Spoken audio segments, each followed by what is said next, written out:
જય શ્રી કૃષ્ણ, રાધે રાધે, નમસ્કાર, પ્રણામ, સ્વાગત છે તમારું આપણી સૌની યુટ્યુબ ચેનલમાં। મિત્રો, આપણી આજની કહાની એક પારિવારિક કહાની છે, તેમજ આ કહાનીમાંથી નાના મોટા દરેક મહિલાઓ અને પુરુષોને ખૂબ જ સરસ શીખ મળવાની છે।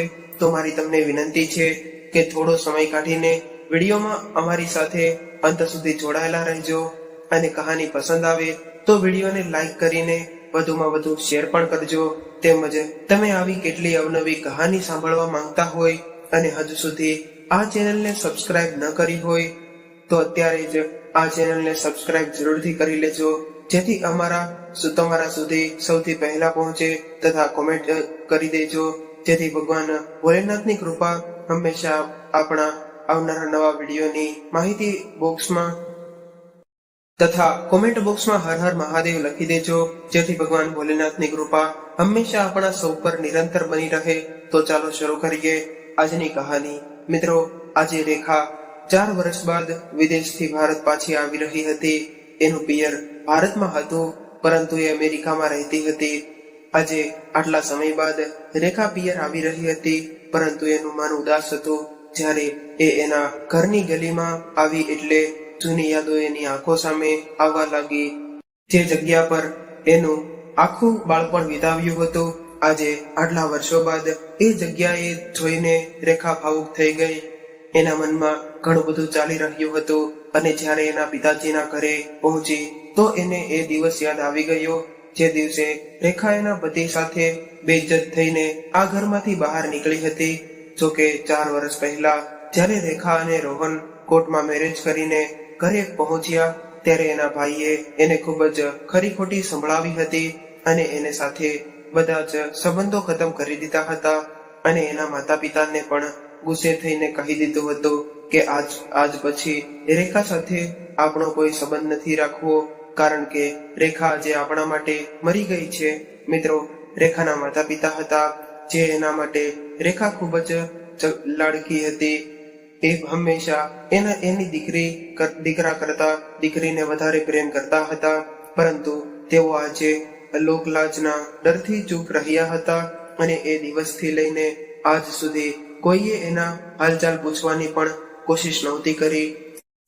નારાજગીની પાછળ એના ભાઈનું પણ એક કારણ હતું। જોકે એ પોતાની બહેનના વિવાહ એના બોસ સાથે કરાવવા માંગતા હતા, જેનાથી એને જલ્દીથી જલ્દી પ્રમોશન મળી શકે, પરંતુ રેખાના આવા નિર્ણયથી એને ખૂબ જ દુઃખ થયું, અને આ મન દુઃખના કારણે જ એના પિયરની સાથે રેખાના સંબંધો તૂટી ગયા હતા। પરંતુ 2 દિવસ પહેલા જ્યારે એના ભાઈનો ફોન આવ્યો, એટલે એ જૂની વાતો રેખાના દિલમાં ઉભરી આવી, અને રેખા વિચારવા લાગી કે આજે આટલા દિવસો બાદ મારા ભાઈને મારી યાદ કેવી રીતે આવી હશે। ત્યારે રેખાએ એના ભાઈને કહ્યું કે હું તમારી સાથે કોઈ પણ પ્રકારના સંબંધ રાખવા નથી માંગતી। એટલે સામેથી એના ભાઈ પ્રદીપનો ફોન આવ્યો કે રેખા, તું હજુ સુધી અમારાથી નારાજ છો? આટલા સમય બાદ ભાઈનો અવાજ સાંભળીને રેખાનું દિલ ભારે થઈ ગયું, અને એની આંખોમાં આંસુ આવી ગયા। પરંતુ ત્યારે તેને ફોન પર પાછળથી કંઈક અજીબ અવાજ સંભળાઈ રહ્યો હતો, અને એ દિલ દહેલાવી દે એવો અવાજ કદાચ એની માનો હતો।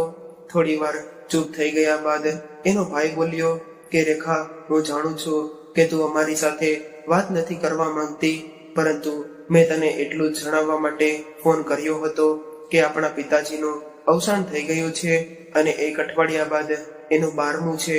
એટલે બની શકે તો તું આવી જાજે। તું અહીંયા આવીશ તો આપણા પિતાજીના આત્માને શાંતિ મળી જશે। પિતાજીના મૃત્યુની ખબર સાંભળતા જ એના એક પળ માટે તો રેખાનું દિલ ધડકવાનું બંધ થઈ ગયું હતું, અને એ સમયે જ એને ફોન કાપી નાખ્યો, અને જોરથી રડવા લાગી, અને વિચારવા લાગી કે આટલા વર્ષો બાદ મારા ભાઈનો ફોન આવ્યો છે, અને એ પણ મારા પિતાજીના મૃત્યુની ખબર લઈને। પરંતુ રેખાને એ સમજાતું ન હતું કે મારી માં આટલી અજીબ રીતે કેમ અવાજ કરી રહી હતી। ત્યારે રેખાનું દિલ બેચેન થઈ રહ્યું હતું। થોડી વારમાં એનો પતિ રોહન પણ ઘરે આવ્યો, એટલે રેખાને રડતી જોઈને તે હેરાન રહી ગયો, અને પૂછવા લાગ્યો કે શું થયું રેખા, બધું બરાબર તો છે ને? એટલે રેખા કહેવા લાગી કે આજે મારા ભાઈ પ્રદીપનો ફોન આવ્યો હતો, અને એણે એવા સમાચાર આપ્યા છે કે મારા પિતાજીનું અવસાન થઈ ગયું છે. આ વાત સાંભળીને રોહને રડી રહેલી રેખાને આશ્વાસન આપ્યું અને તેને શાંત કરાવી. ત્યારબાદ રેખા કહેવા લાગી કે આપણે આજે જ ત્યાં જવા માટે નીકળવું પડશે. એટલે રોહને કહ્યું કે રેખા, મારી ઓફિસમાં ઇન્સ્પેક્શન ચાલી રહ્યું છે, એટલા માટે મારું ત્યાં આવવું મુશ્કેલ છે. ત્યારે રેખા બોલી કે કઈ વાંધો નહીં, હું આજે સાંજની ફ્લાઇટથી ભારત જાઉં છું. એટલે રોહને કહ્યું કે રેખા, તું એકલી કેવી રીતે જઈ શકીશ?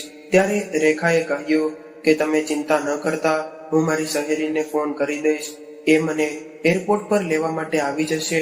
ત્યારે રોહને કહ્યું ઠીક છે, હું તારી ફ્લાઇટની ટિકિટ બુક કરાવી દઉં છું, પરંતુ એક વાતનું ધ્યાન રાખજે કે ત્યાં વધારે સમય નહીં રોકાતી અને જલ્દી જ પાછી આવતી રહેજે. ત્યારે પોતાના પતિની અલવિદા કરીને રેખા ભારત આવવા માટે ફ્લાઇટમાં બેસી ગઈ. પરંતુ રહીને એને એના પિતાની યાદ અને માતાની ચિંતા બેચેન કરી રહી હતી. ત્યારે જ રેખાના મનમાં એના બાળપણની ખાટી મીઠી યાદો આવવા લાગી કે કેવી રીતે બાળપણમાં મારા પિતાજી મારી દરેક નાની મોટી વાતનું ધ્યાન રાખતા હતા. અમારા ભાઈ બહેનમાં જ્યારે પણ લડાઈ થાય ત્યારે મારા માતા પિતા હંમેશા મારો જ પક્ષ લેતા હતા. જ્યારે રેખા આવું બધું વિચારી રહી હતી ત્યારે એના કાનમાં અવાજ આવ્યો કે ફ્લાઇટ અમદાવાદ પહોંચવાની છે, કૃપા કરીને તમારી સીટ બેલ્ટ બાંધી લેજો. આટલું સાંભળતા જ રેખાની આંખોમાં એક ચમક આવી ગઈ અને જ્યારે એણે એરપોર્ટની બહાર નીકળીને જોયું તો એની સહેલી નીતુ હાથ હલાવીને એને બોલાવી રહી હતી. રેખા અને નીતુ બંને ખૂબ જ સારી ફ્રેન્ડ હતી, જેમણે બાળપણ એકબીજાની સાથે વિતાવ્યું હતું. જો કે રેખા વિદેશ ગઈ ત્યારબાદ બંને અલગ થઈ ગઈ હતી, પરંતુ હંમેશા ફોન પર એ બંને એકબીજા સાથે વાતચીત કર્યા કરતી હતી. રેખાના વિવાહ બાદ નીતુના વિવાહ થઈ ગયા હતા અને એના પતિ એક ડોક્ટર હતા. ઘણા વર્ષો બાદ આજે એકબીજાને મળીને એ બંનેની આંખોમાં આંસુ આવી ગયા. ત્યારે જ નીતુએ કહ્યું કે ચાલ રેખા, ગાડીમાં બેસી જા, આપણે પહેલા મારા ઘરે જઈએ. એટલે રેખાએ કહ્યું કે નીતુ, હું તારા ઘરે પછી આવીશ, પહેલા મારે મારી માને મળવું છે. ત્યારબાદ નીતુએ ગાડી સ્ટાર્ટ કરી અને રેખા સાથે વાતો કરતી કરતી એના પિતાજીના ઘરની ગલી પાસે પહોંચી ગયા. ત્યારે જ રેખાએ કહ્યું કે નીતુ, મને અહીંયા જ છોડી દે, આગળ હું ખુદ ચાલીને જઈશ, હવે આપણે કાલે જ મળીશું. આટલું કહીને રેખા ગાડીમાંથી ઉતરી ગઈ, પરંતુ જ્યારે એ આગળ વધવા લાગી ત્યારે એના દિલની ધડકન તેજ થવા લાગી. એના કાનમાં 4 વર્ષ પહેલા કહેલા એના ભાઈના કડવા શબ્દો આજે પણ ગુંજી રહ્યા હતા. ઘરના દરવાજા સુધી તો તે પહોંચી ગઈ, પરંતુ ત્યાં આસપાસમાં પ્રવેશાયેલા સન્નાટાને જોઈને એના રેખાના ચિંતામાં પડી ગઈ. તેને ડર લાગી રહ્યો હતો અને જ્યારે એને ઘરનો બેલ વગાડ્યો ત્યારે જોયું કે દરવાજો ખુલ્લો હતો. એટલે એ દરવાજો ખોલીને અંદર ગઈ. એ સમયે જ એને એની માના રૂમનો દરવાજો ખખડાવવાનો અવાજ સંભળાયો અને ત્યારે જ અચાનક અંદરથી કોઈ જોરથી દરવાજો ઠપકારી રહ્યો હોય એવો અવાજ આવવા લાગ્યો. ત્યારે લાલ સાડીવાળી એક યુવતી દરવાજો ખોલીને અંદર ગઈ અને અંદર બેસેલી એક વૃદ્ધ મહિલા પર જોરથી ચિલ્લાવા લાગી અને કહેવા લાગી કે શું આફત આવી ગઈ છે કે તમે દરવાજો તોડવાની કોશિશ કરવા લાગ્યા છો? આટલું સાંભળતા જ આ વૃદ્ધ મહિલા ડરના લીધે એક ખૂણામાં બેસી ગઈ. એ વૃદ્ધ મહિલાના વાળ વિખેરાઈ ગયેલા હતા, કપડા પર મેલા હતા અને શરીર તો માત્ર હાડકાનું પાંજરું હતું. આવું દ્રશ્ય જોઈને દરવાજા પર ઉભેલી રેખા હેરાન રહી ગઈ અને તે રડતા જોરથી ચિલ્લાઈને કહેવા લાગી કે કોણ છો તું અને તારી હિંમત કેવી રીતે થઈ મારી મા સાથે આવી રીતે વાત કરવાની? માં, આ બધું શું થઈ ગયું છે? રેખાનો અવાજ સાંભળતા જ પ્રદીપ એના રૂમમાંથી બહાર આવ્યો અને કહેવા લાગ્યો કે અરે રેખા, તું આવી ગઈ. ત્યારબાદ પ્રદીપ આ લાલ સાડીવાળી યુવતી તરફ ઈશારો કરીને કહેવા લાગ્યો કે આ મારી પત્ની સોનિયા છે અને સોનિયા આ મારી બહેન રેખા છે. ત્યારે સોનિયા બોલી, અરે હું તો તમને ઓળખી જ ન શકી, જો કે આપણે હજુ સુધી ક્યારેય મળ્યા નથી ને, એટલા માટે હું તમને ઓળખી ન શકી. ત્યારબાદ પ્રદીપે કહ્યું કે અરે સોનિયા, તું હજુ સુધી અહીંયા ઊભી છો, રસોડામાં જા અને રેખા માટે ચા પાણી લઈને આવ. કેટલી દૂરથી આવી છે મારી બહેન. પરંતુ ત્યારે પોતાની માની આવી હાલત જોઈને રેખા હજુ સુધી સ્તબ્ધ હતી. ત્યારબાદ પ્રદીપ આંસુ વહેડાવીને કહેવા લાગ્યો, જોને રેખા, બધા જ મુસીબતોના પહાડ આપણા પર તૂટી પડ્યા છે. આ બાજુ પિતાજીનું અવસાન થયું છે અને માની આવી હાલત થઈ ગઈ છે. ત્યારે રેખાએ કહ્યું કે માને શું થયું છે અને તમે એને રૂમમાં બંધ શા માટે કર્યા છે? એટલે પ્રદીપે કહ્યું કે રેખા, માનું માનસિક સંતુલન બગડી ગયું છે. બીમારી તો એ પહેલેથી જ હતા, પરંતુ પિતાજીના ગયા બાદ એ પાગલો જેવું વર્તન કરવા લાગ્યા છે. હવે તો એ ભોજન કર્યા બાદ પણ ભૂલી જાય છે કે એણે ખાધું છે કે બાકી છે. ક્યારેક ક્યારેક તો દિવસમાં કેટલીક વાર નહાઈ લે છે અને ક્યારેક નહાયા બાદ કપડાં પહેર્યા વગર જ આવતા રહે છે. અને હદ તો ત્યારે થાય છે જ્યારે એ કોઈ પણ સામાન ઉઠાવીને અમારા ઉપર ફેંકવા લાગે છે. હવે તો તું મને એ જણાવ કે આને અમે લોકો રૂમમાં બંધ ન કરીએ તો શું કરીએ? ત્યારે રેખાએ કહ્યું કે હું માને મળવા માંગુ છું. ત્યારે પ્રદીપે ના પાડી હોવા છતાં પણ રેખા પોતાની માના રૂમમાં જતી રહી. ત્યારે જ એની માં ચિલ્લાવા લાગી કે નીકળી જા, તું અહીંયાથી કોણ છો? મારી પાસે નહીં આવતી. આવું સાંભળીને કહીને એની પાસે પડેલા ગ્લાસનો તેણે રેખા પર ઘા કરી દીધો. ત્યારે પોતાની માની આવી હાલત જોઈને રેખા સુન્ન રહી ગઈ અને કશું સમજાતું ન હતું કે આખરે મારી માં આવી હાલતમાં કેવી રીતે પહોંચી ગઈ. એની આંખોમાંથી આંસુ આવી રહ્યા હતા. ત્યારબાદ ધીરે ધીરે એ પોતાની માં તરફ ગઈ અને કહેવા લાગી કે માં, હું રેખા છું, તમારી દીકરી છું. રેખાનો અવાજ સાંભળતા જ વૃદ્ધમાં થોડી શાંત થઈ અને રેખાએ જોયું કે એની માના ચહેરા પર હાથો પર નિશાન હતા, જે રેખાના મનમાં ઘણા બધા પ્રશ્નો ઉભા કરી રહ્યા હતા. ત્યારે જ એની માં કહેવા લાગી કે મને ભૂખ લાગી છે, મને કંઈક ખાવાનું આપ. એટલે પ્રદીપ બોલ્યો કે રેખા, જોયું ને, તે માં ખાવાનું ખાઈને પણ ભૂલી જાય છે અને ફરીથી એવું કહેવા લાગે છે કે મારે ખાવું છે. એટલે બીજા લોકોને એવું લાગે છે કે અમે લોકો આને ખાવાનું નથી આપી રહ્યા. સવારથી અત્યાર સુધીમાં તે 2 વાર ભોજન કરી ચૂકી છે. ત્યારે રેખાએ કહ્યું કે અરે 2 વાર ખાઈ લીધું છે તો શું થયું? એને ફરીથી ભૂખ લાગી હશે. આવું કહીને રેખા તરત જ રસોડામાં ગઈ અને એની મા માટે થોડું ખાવાનું બનાવીને લઈ આવી અને ખૂબ જ પ્રેમથી પોતાની માને ખવડાવવા લાગી.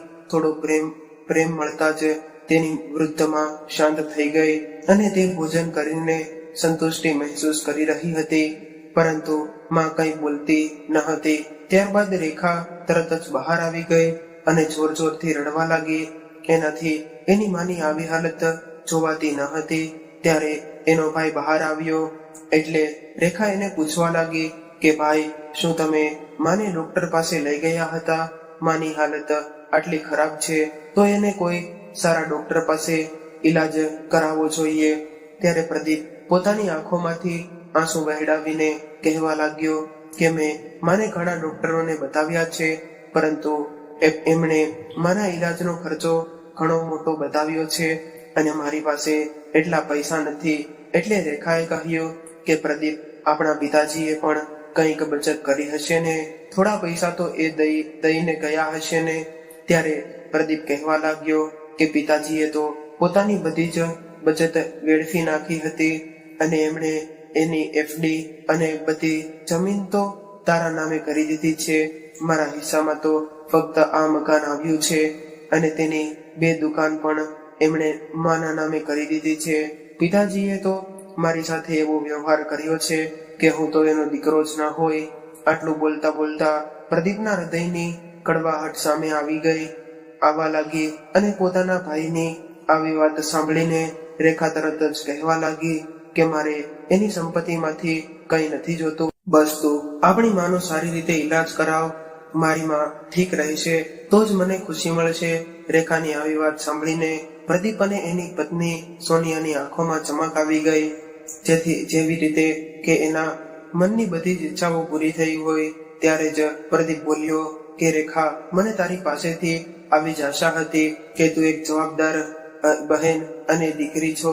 પિતાજીના 12મા બાદ આપણે વકીલ સાહેબને આપણા ઘરે બોલાવીશું અને તું જમીનના કાગળ પર સાઈન કરી દેજે.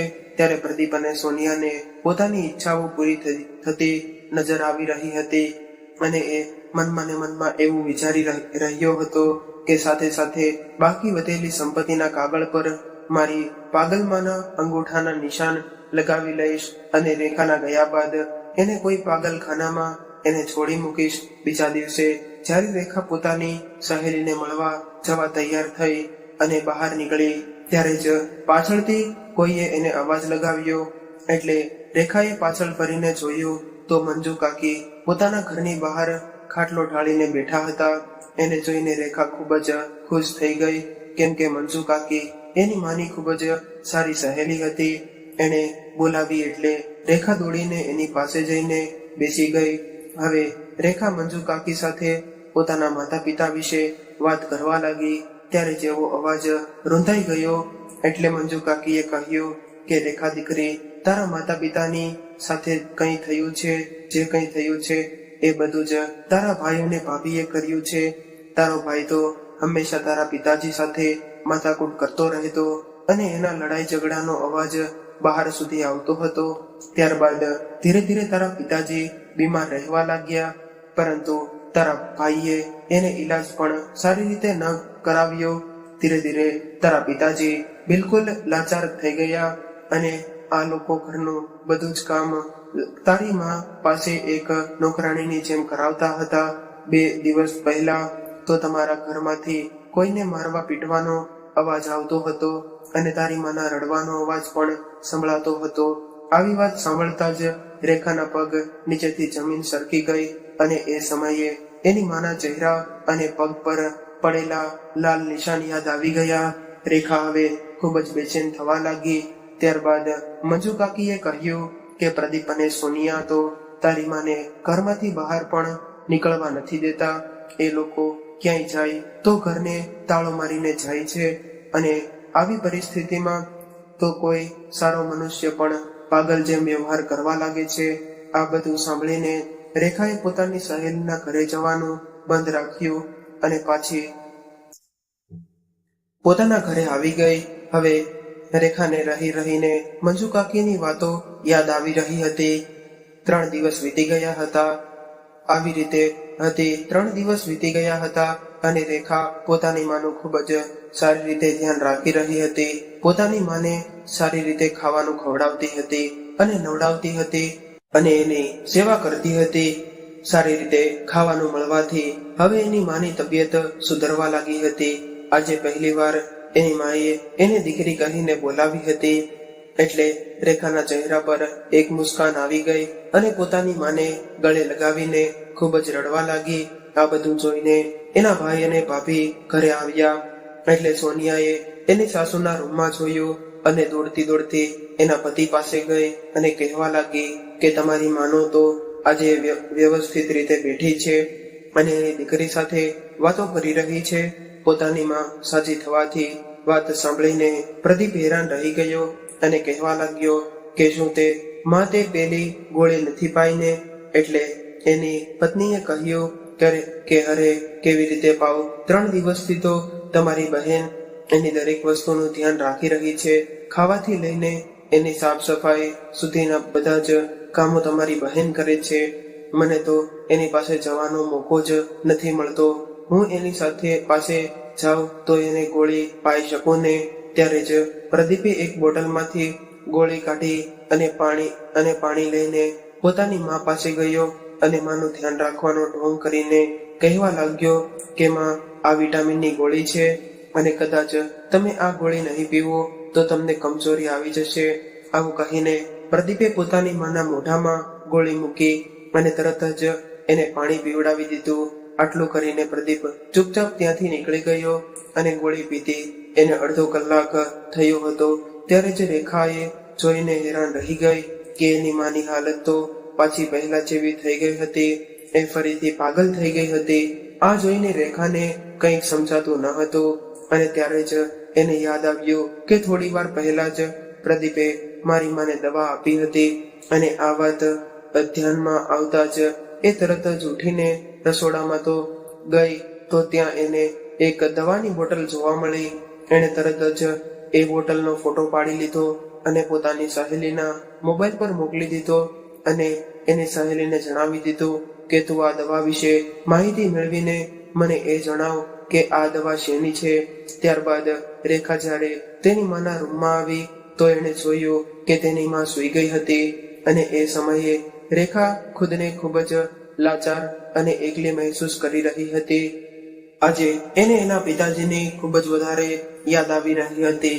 પિતાજીને યાદ કરતા કરતા એણે પોતાના પિતાજીની અલમારી ખોલી અને એના કપડાં ઉઠાવીને એ જોઈને પોતાની જૂની યાદોને તાજી કરવા લાગી. અલમારીમાં જોતા જોતા એને નજર એના પિતાની ડાયરી પણ પડી. એણે તરત જ આ ડાયરી ઉઠાવી લીધી અને વાંચવાનું શરૂ કર્યું. એ ડાયરીમાં એના પિતાજીએ રેખા અને પ્રદીપના બાળપણથી લઈને મોટા થવા સુધીની બધી જ યાદો સંભાળીને રાખી હતી. ત્યારે જ એની નજર ડાયરીના એ પન્ના પર પડી કે જ્યાં એવું લખ્યું હતું કે એક પત્ર મારી દીકરીના નામ પર. એટલે એ રેખાએ એને વાંચવાનું શરૂ કર્યું અને એમાં લખ્યું હતું કે દીકરી, તું જાણે છે કે જ્યારે તને આ ઘરમાંથી તારા ભાઈએ બહાર કાઢી હતી એ દિવસે મારા અને પ્રદીપ વચ્ચે ખૂબ જ લડાઈ ઝઘડો થયો હતો. મને માફ કરજે દીકરી, એ દિવસે હું કંઈ ન કરી શક્યો. હું તારા આ સંબંધોના વિરુદ્ધમાં બિલકુલ નહોતો. હું તો તને પાછી બોલાવવા માંગતો હતો, પરંતુ પ્રદીપે મને મજબૂર કરીને રોકી રાખ્યો હતો. મેં તારી સાથે ફોન પર વાત કરવાની કોશિશ કરી ત્યારે પ્રદીપે મને ચોખ્ખું કહી દીધું કે તમારે અમારા બંનેમાંથી કોઈ એકને પસંદ કરવો પડશે. એટલે મારા ચાહવા હોવા છતાં પણ હું તારી સાથે વાત નથી કરી શકતો. ત્યારબાદ બધું જ સામાન્ય થવા લાગ્યું. તો એક દિવસ મેં મારી સંપત્તિના ભાગલા પાડવાની વાત કરી અને હું મારી સંપત્તિમાં તને પણ બરાબરનો હિસ્સો આપવા માંગતો હતો અને એ વાતથી પ્રદીપ ગુસ્સે થઈ ગયો. એ દિવસે ઘરમાં ખૂબ જ લડાઈ ઝઘડા થયા. ત્યારબાદ તારા ભાઈના માથા પર સોનિયા સાથે વિવાહ કરવાનું ભૂત સવાર થઈ ગયું અને મેં સોનિયા વિશે માહિતી મેળવી તો મને એવું જાણવા મળ્યું કે સોનિયા અને એના ઘરના લોકો સારા માણસો નથી. પરંતુ જ્યારે મેં આ બધી વાતો તારા ભાઈને કરી અને એને કહ્યું કે જ્યારે રેખાએ લવ મેરેજ કર્યા હતા ત્યારે એનો વિરોધ કર્યો હતો અને આજે તું લવ મેરેજ કરવાની વાત કરી રહ્યો છો. પરંતુ એ તો સોનિયાના પ્રેમમાં એટલો બધો પાગલ હતો કે એને એના વિરુદ્ધમાં એક શબ્દ પણ સાંભળવાનું પસંદ ન હતું. મારી એટલી વાત સાંભળતા જ એણે મારા પર હાથ ઉઠાવી લીધો અને આટલું વાંચતા જ રેખા હેરાન રહી ગઈ. આજે રેખા ખૂબ જ અસહાય મહેસૂસ કરી રહી હતી અને વિચારી રહી હતી કે મારા માતા પિતા પર હાથ ઉઠાવી એવા વ્યક્તિને આજે મારો ભાઈ કહેવો પડે છે. આજે એને પોતાના ભાઈ પર ખૂબ જ ગુસ્સો આવી રહ્યો હતો. એના મનમાં એવા વિચાર આવી રહ્યા હતા કે હું ખુદ જઈને મારા ભાઈ અને ભાભીના ગાલ પર તમાચો મારી દઉં અને મારા માતા પિતા પર કરેલા અત્યાચારનો બદલો લઈ લઉં. પરંતુ નહીં, આ લોકોએ જે કંઈ પણ કર્યું હતું એનો બદલો ફક્ત 2 તમાચા મારીને પૂરો ન કરી શકાય. ત્યારબાદ રેખાએ પત્ર વાંચવાનું શરૂ કર્યું. તારા ભાઈનો વિરોધ હોવા છતાં પણ મેં મારી બધી જ સંપત્તિના 2 ભાગ પાડ્યા હતા, કેમ કે હું જાણતો હતો કે કદાચ હું મારી બધી જ સંપત્તિ પ્રદીપના નામે કરી દઈશ તો પછી એ અમને નહીં સાચવે અને તારી માની આજે જે હાલત છે એના જવાબદાર ફક્ત ને ફક્ત તારા ભાઈ અને ભાભી છે. પરંતુ મને મારી દીકરી પર પૂરો વિશ્વાસ છે, કેમ કે મારી દીકરી ખૂબ જ સમજદાર છે. એટલે મારો આશીર્વાદ હંમેશા મારી દીકરી સાથે રહેશે. દીકરી બની શકે તો તારા આ અભાગ્ય પિતાને માફ કરી દે છે. પોતાના પિતાજીની ડાયરીમાં લખેલી આ પત્ર વાંચીને રેખા જોર જોરથી રડવા લાગી. એ સમયે જ રેખાએ એની સહેલીને ફોન કર્યો અને કહેવા લાગી કે નીતુ, મારે તને મળવું છે. ત્યારે નીતુએ કહ્યું કે હા રેખા, હું તને જ ફોન કરવાની હતી અને મારે પણ તને પેલી દવા વિશે જણાવવાનું હતું. હું હમણાં જ આવું છું. આવું કહીને રેખાએ ફોન મૂકી દીધો અને તરત જ પોતાની સહેલીને મળવા માટે નીકળી ગઈ. જ્યારે રેખા એની પાસે પહોંચી ત્યારે નીતુએ હેરાનીથી પૂછ્યું કે રેખાએ દવાનો ફોટો તે મોકલ્યો હતો, એ દવા કોના માટે છે? એટલે રેખાએ કહ્યું કે એ દવા મારી માની છે, એટલે હું એ જ જાણવા માંગુ છું કે શું એ વિટામિનની દવા છે કે બીજી કઈ છે. ત્યારે નીતુએ કહ્યું કે રેખા, તો પછી તારા ઘરમાં ખૂબ જ મોટું ષડયંત્ર ચાલી રહ્યું છે, કેમ કે એ દવા કોઈ સામાન્ય દવા નથી. એ ધીમું ઝેર છે, જેનાથી ધીમે ધીમે માણસનું માનસિક સંતુલન બગાડવા લાગે છે અને એક સમય બાદ માણસની એવી હાલત થાય છે કે એ પૂરી રીતે પાગલ થઈ જાય છે. રેખાએ તો જ્યારે આ વાત સાંભળી તો એને એના કાન પર વિશ્વાસ નહોતો થયો કે મારો ભાઈ આ હદ સુધી પણ જઈ શકે છે. એ મારા પિતાજીની સંપત્તિ મેળવવા માટે મારી માને પાગલ બનાવવાની કોશિશ કરી રહ્યો છે. એ સમયે જ રેખાને ચક્કર આવી ગયા અને એ સોફા પર પડી ગઈ. થોડી વાર બાદ રેખા હોશમાં આવી અને ત્યારબાદ એણે પોતાની સહેલીને એના પિતાજીની ડાયરીમાં લખેલી બધી જ વાતો જણાવી. ત્યારે નીતુ કહેવા લાગી કે હે ભગવાન, તારા ભાઈ અને ભાભીએ તો આવડો મોટો પ્લાન બનાવ્યો હતો અને એ પણ સંપત્તિ મેળવવા માટે.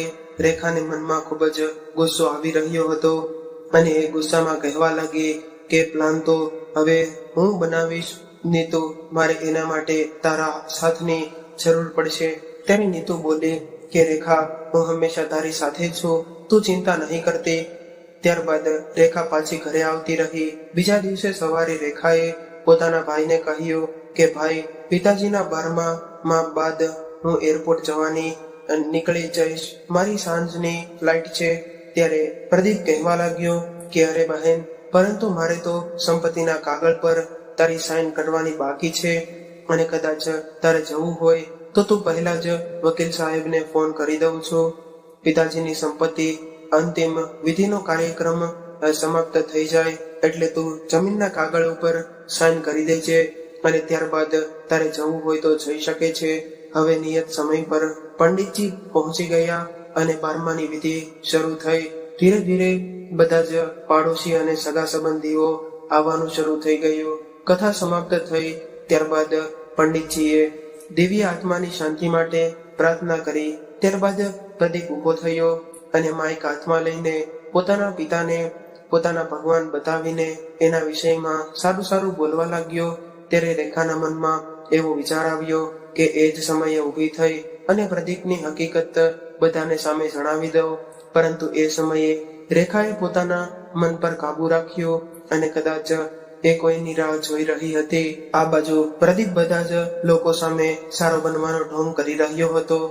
થોડી વાર બાદ રેખાએ પોતાના પિતાને શ્રદ્ધાંજલિ આપીને બોલવાનું શરૂ કર્યું. ત્યારે એની નજર પ્રદીપ પર પડી. પ્રદીપની સાથે વકીલ સાહેબ બેઠા હતા, જે એના બધા જ દસ્તાવેજો બતાવી રહ્યા હતા. રેખાની આંખોમાં આંસુ હતા. ત્યારે જ એણે દરવાજા તરફ જોયું તો નીતુ એના પતિની સાથે ત્યાં પહોંચી ગઈ. હવે રેખાની હિંમત વધી હતી અને પોતાના પિતા વિશે બોલ્યા બાદ રેખાએ કહ્યું કે મારે તમારી સાથે એક બીજી ખૂબ જ જરૂરી વાત કરવી છે અને તમે લોકો કદાચ એ નહીં જાણતા હોય કે મારા ભાઈની નજરમાં મારી ઓકાત કેવળ એક જમીનના ટુકડા જેવી છે.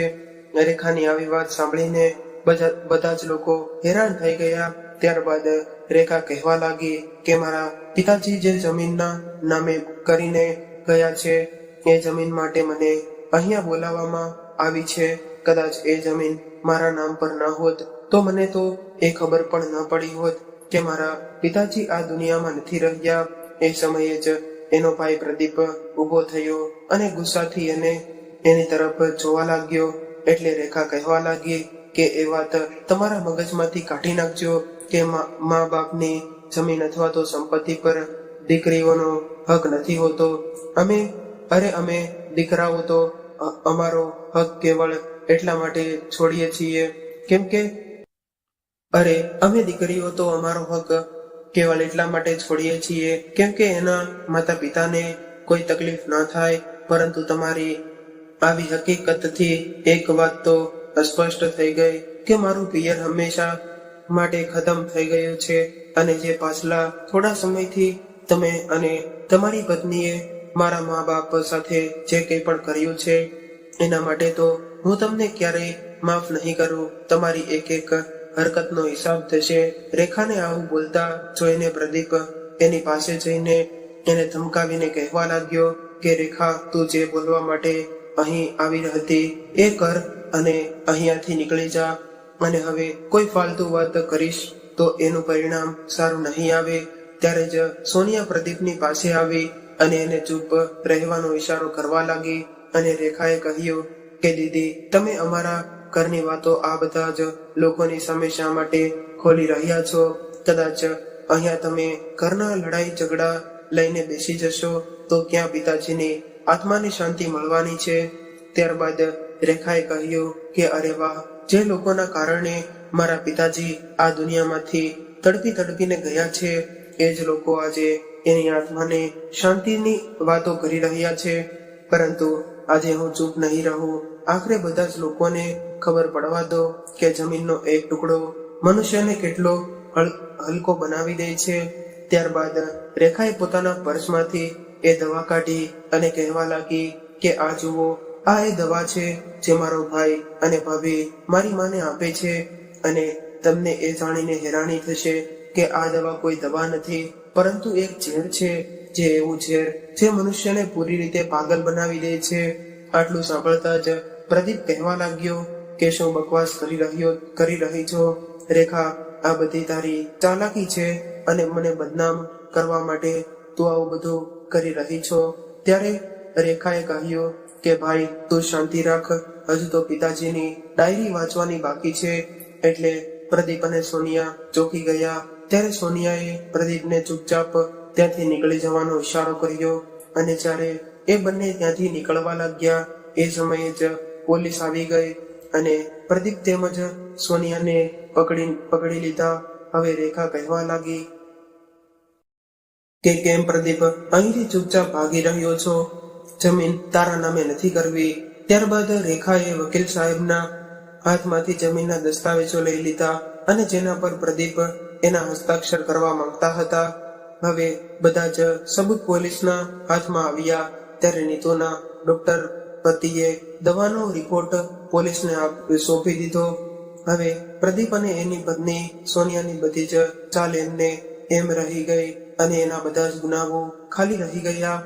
ત્યારબાદ કોર્ટમાં ચુકાદો આવ્યો અને પ્રદીપ અને તેમજ તેની પત્નીને 10 વર્ષની સજા સંભળાવી અને સંપત્તિનો ફેસલો રેખાના હાથમાં આવ્યો. પરંતુ રેખાએ સંપત્તિની કોઈ લાલચ ન હતી, એટલે એણે માતા પિતાની સંપત્તિમાંથી અડધો ભાગ ભાઈને આપી દીધો, કેમ કે એ કોઈના હકનું ખાવા નહોતી માંગતી. અને પોતાના હિસ્સામાં આવેલી જમીન વેચીને જે પૈસા મળ્યા એ પૈસા વૃદ્ધાશ્રમ અને અનાથ આશ્રમમાં દાન કરી દીધા અને પોતાની માને લઈને અમેરિકા જવા રવાના થઈ ગઈ. અમેરિકા જઈને રેખાએ પોતાની માની ખૂબ જ સેવા કરી. થોડા જ દિવસોમાં એની માં બિલકુલ સાજી થઈ ગઈ. પરંતુ દીકરો અને વહુ આજે પણ જેલમાં પોતાના ગુનાહોની સજા કાપી રહ્યા છે.